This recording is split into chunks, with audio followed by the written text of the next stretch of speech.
दोस्तों, अब हम बात करेंगे समय यात्रा की। अंतरिक्ष के बारे में कई अनोखी बातें आपको अक्सर सुनने को मिलती रहती हैं। ये इस तरीके की बातें हैं जिन्हें सुनकर दिल और दिमाग के अंदर एक अलग सा करंट दौड़ने लगता है। मानो ऐसा लगता है कि किसी ने दिमाग के अंदर घुसकर तहलका मचा दिया हो। समय यात्रा के बारे में बच्चों से लेकर बूढ़े तक बातें करते रहते हैं। साधारण जनता सोचती है कि एक दिन ऐसा भी आएगा जिस दिन हम समय में आगे यानी कि भविष्य या पीछे भूतकाल में भी जा पाएंगे। किसी समय यात्रा करने वाली मशीन या प्रकाश की गति के माध्यम से पल भर में ही दूसरी दुनिया या दूसरे आयाम में पहुंच जाएंगे। परंतु क्या आप जानते हैं कि पृथ्वी के अंदर कुछ ऐसी भी घटनाएं हुई हैं जो कि समय यात्रा को सही साबित करते हैं। चैपलिन, जिसको कौन नहीं जानता, हम बात कर रहे हैं चार्ली चैपलिन की। अपने समय में दिग्गज कलाकार रह चुके चार्ली चैपलिन करोड़ों लोगों की मुस्कुराहट की वजह थे। परंतु क्या आप जानते हैं कि चैपलिन से जुड़ी एक बहुत ही लोकप्रिय समय यात्रा की घटना भी है। ये बात होगी साल 2010 की। जॉर्ज क्लार्क नाम के एक आयरिश फिल्म मेकर ने चैपलिन्स टाइम ट्रैवल नाम का एक वीडियो यूट्यूब पर डाला। देखते ही देखते ये वीडियो पल भर में जंगल की आग की तरह पूरे इंटरनेट में वायरल हो गया। इस वीडियो में एक बहुत ही चौंका देने वाली घटना लोगों को देखने को मिली। वीडियो में जो क्लिप दिखाया गया था उसे साल 1928 में शूट किया गया था और इसी वीडियो क्लिप के अंदर एक महिला को भी दिखाया गया था जो कि एक काले पतले के उपकरण को अपने कानों के पास लगाए हुए बातें कर रही थी, जो कि एक मोबाइल फ़ोन ही था। पृथ्वी का सर्वप्रथम मोबाइल फ़ोन साल 1973 में मोटोरोला के द्वारा बनाया गया था। अब आप ही बताइए कि क्या वो महिला वास्तव में एक टाइम ट्रैवलर थी या नहीं। ऐसे ही 1941 में ली गई एक तस्वीर ने भी दुनिया को हिला डाला था। 1941 में ब्रिटिश कोलंबिया में गोल्ड ब्रिज नाम के एक ब्रिज का उद्घाटन किया जा रहा था।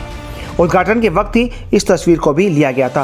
पहली नज़र में इस तस्वीर को देखने से आपको कुछ भी असाधारण नज़र नहीं आएगा, परंतु जब आप इसे गौर से देखेंगे तभी आपको इस तस्वीर के अंदर छुपी अज्ञात चीज़ों के बारे में पता चलेगा। खैर, इस तस्वीर में एक अनजान व्यक्ति को देखा जा सकता है जिसकी ड्रेस बाकी लोगों से काफ़ी ज़्यादा अत्याधुनिक और अलग थी। रिसर्चर बताते हैं कि तस्वीर में मौजूद व्यक्ति ने 21वीं शताब्दी के हिपस्टर फैशन वाले कपड़े पहने हैं। इसके अलावा व्यक्ति ने काला गोगल्स भी पहन रखा है जो कि 21वीं शताब्दी में ही बने हुए हैं।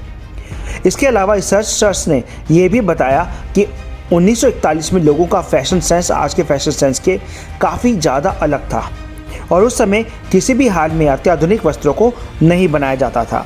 तो ये व्यक्ति सिर्फ एक टाइम ट्रैवलर ही हो सकता है, क्योंकि ये तस्वीर असल है और इस पर कई ज़्यादा रिसर्च भी हो चुकी हैं। वाकई में समय यात्रा के इन किस्सों को सुनकर किसी का भी सिर चकरा जाए। तब बात करते हैं जॉन टाइटर की। कभी सोचा है आपके आसपास भी कई सारे टाइम ट्रैवलर हो सकते हैं? इस किस्से को सुनकर शायद आप लोगों को भी ऐसा लगने लग जाए कि हमारे आसपास भी टाइम ट्रैवलर मौजूद हो सकते हैं। दोस्तों, ये घटना है साल 2000 से लेकर 2001 की। उन दिनों एक व्यक्ति काफ़ी चर्चा में था।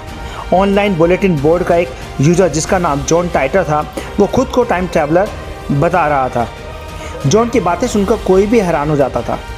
जॉन के अनुसार वो साल 2036 से आया था और एक खास खुफिया मिलिट्री मिशन को अंजाम देने के लिए उसे साल 2000 में भेजा गया था। उसने कई सारी बातों को सटीक तौर पर बताकर दो मुख्य बातों की भविष्यवाणी भी की थी। उसके अनुसार भविष्य में यानी 2008 में अमेरिका में एक सिविल वॉर होगा और साल 2015 में एक छोटे सा विश्व युद्ध 3 भी होगा जिसमें 3 अरब से ज़्यादा लोगों की मौत भी होगी। हालांकि 2001 में जॉन की अचानक गुमशुदगी और उसके द्वारा बताई गई बातों में सच्चाई ना होने के कारण उसकी लोकप्रियता कम होने लगी। लोग टाइम ट्रैवलर किस लिए करते हैं? इस सवाल का जवाब शायद हम जैसे साधारण लोगों के पास अभी मौजूद नहीं होगा, परंतु 2256 से आए इस ट्रैवलर के पास ज़रूर था।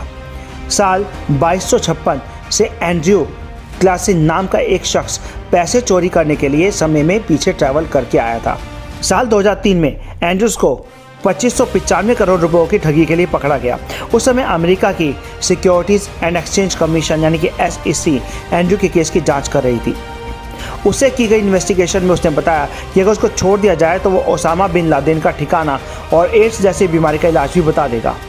खैर ये सब बातें उसने अपने 4 घंटे के इंटरोगेशन में इन्वेस्टिगेटर्स को बताया था। हालांकि सरकार ने इस पर ज़्यादा ध्यान नहीं दिया। कुछ दिनों बाद एक अनजान व्यक्ति के द्वारा एंड्रू को बेल दे दी गई और बेल होने के बाद से एंड्रू का अता पता भी नहीं मिला। रिसर्चर्स के अनुसार एक हिसाब से एंड्रू का कोई अस्तित्व ही नहीं रहा और उसके होने की कोई भी सबूत बाद में रिसर्चर्स को नहीं मिले। अब बात करते हैं 1860 में बनी एक पेंटिंग में जिसमें आईफोन दिखाया गया है। आईफोन वर्तमान के समय में शायद दुनिया के सबसे अधिक लोकप्रिय स्मार्टफोन के अंदर गिना जाता है। इसकी अनुपम कलाकारी और डिज़ाइन लोगों को आज भी किसी सपने से कम नहीं लगती है। आईफोन को देखने से लगता है कि भविष्य का कोई डिवाइस आज हमारे पास मौजूद है। आईफोन को टक्कर देने वाले स्मार्टफोन आज मार्केट में काफ़ी कम ही हैं। खैर, स्टीव जॉब्स की उच्च कोटि के आइडिया से प्रेरित होकर बनने वाला ही आईफोन साल 1960 से ही चर्चाओं में रहा है। दुनिया का पहला आईफोन तो साल 2007 में आया था, तब आप कैसे कह सकते हैं कि आईफोन 1960 से ही चर्चा में था। फर्डिनेंड जॉर्ज वैगमिलर नाम के कलाकार के द्वारा बनाए गए एक पेंटिंग में लोगों के द्वारा आईफोन को देखे जाने का दावा किया गया है। ये कलाकार ऑस्ट्रिया के रहने वाले थे और उन्होंने आईफोन वाले पेंटिंग में कुछ ऐसी कलाकारी दिखाई थी कि कोई भी इसे देखकर हक्का बक्का रह जाए। इस पेंटिंग में गांव की एक लड़की एक आईफोन को देखते हुए चल रही है। हालांकि इसको लेकर कई सारे विवाद देखने को मिले। एक गुट के लोग ये कह रहे थे कि लड़की ने अपने हाथ में आईफोन ही पकड़ा था, परंतु दूसरे गुट के लोगों का ये मानना था कि लड़की ने अपने हाथों में एक प्रेयर बुक को पकड़ा हुआ है। Thank you.